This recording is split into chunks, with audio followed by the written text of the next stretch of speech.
দিলে স্বর্গবশীকরণ হয়, স্বর্গবশীকরণ হয়। তবে ফাল্গুন মাসে দীক্ষা দেওয়া উচিত না, এখানে মল মাস থাকে।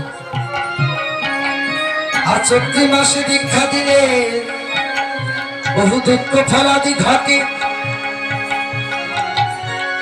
চৈত্র মাসে দীক্ষা দিলে কপালে দুঃখ হয়ে বটে।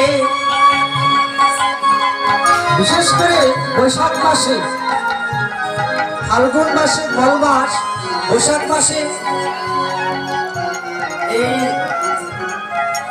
আশ্বিন কার্তিক মাস, এই মাসগুলোতে বিশেষ করে গুরুজনদের কাছে শুনবেন, শোনার পর দীক্ষা দেবেন।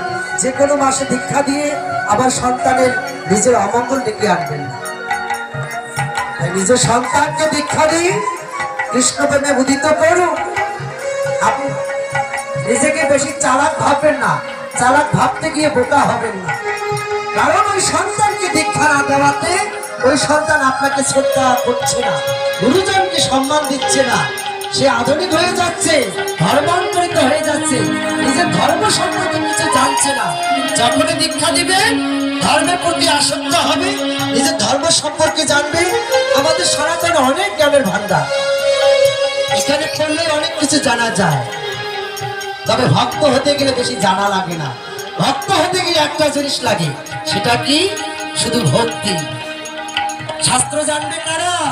আমাদের মতো যারা একটু কীর্তন করি, যারা একটু প্রচার করি, যারা মানুষকে জ্ঞান দান করি। আর আপনার ভক্ত হতে গেলে আপনার কিছু জানতে হবে না, শুধু ভক্তিই যথেষ্ট। এজন্যই বলে ভক্তি বল নামেই সম্বল। তাই আপনারা ভক্ত মানুষ, আপনারাই হচ্ছেন সাধুগুরু বৈষ্ণব। আপনাদের শতকোটি প্রণাম রইল।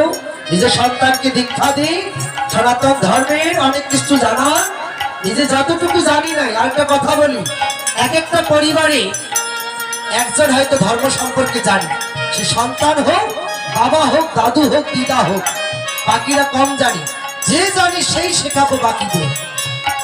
বাবা মাকেই যে শেখাতে হবে এমনটা কথা নয়। বাবা মা তো জানি না, অনেক সময় ব্যবসার কাজে লেখাপড়া জানে না, ইত্যাদি কারণে জানে না।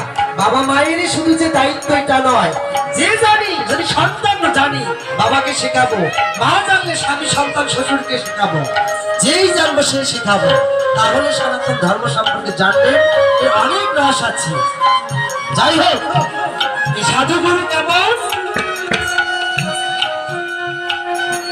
কখনো গুরুজনকে অবজ্ঞা করবেন না বাবা। গুরুজনকে অবজ্ঞা করলে কি হয়?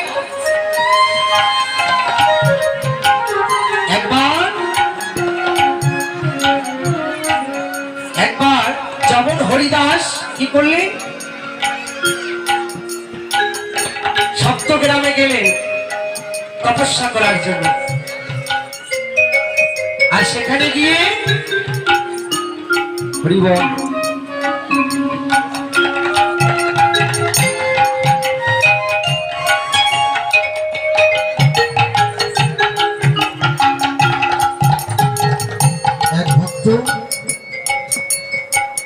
এক শিশু ভক্ত গোবিন্দের নামে দক্ষিণা দিয়েছে।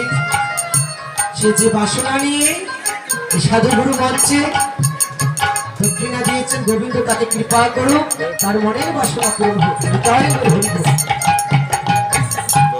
যখন সপ্তগ্রামে গেলেন, যখন হরিদাস কিন্তু ধনীর বাড়িতে যাইতো না, বড়লোকের বাড়িতে যাইতো না,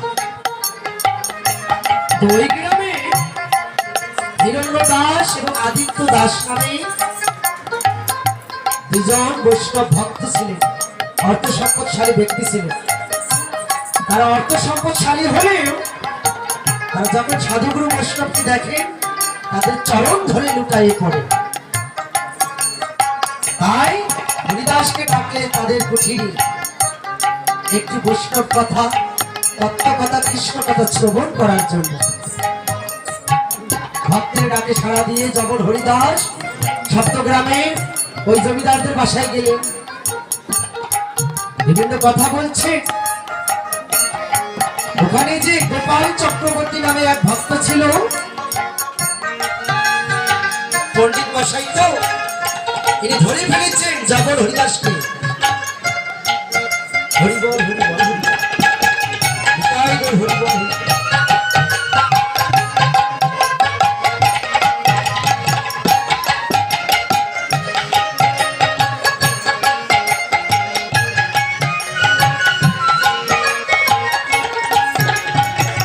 এক বাবা কিছু নগদ অর্থ দান করেছে আমার মতো অধমকে। গোবিন্দের কাছে প্রার্থনা করি গোবিন্দ যেন তার মনের বাসনা পূর্ণ করে।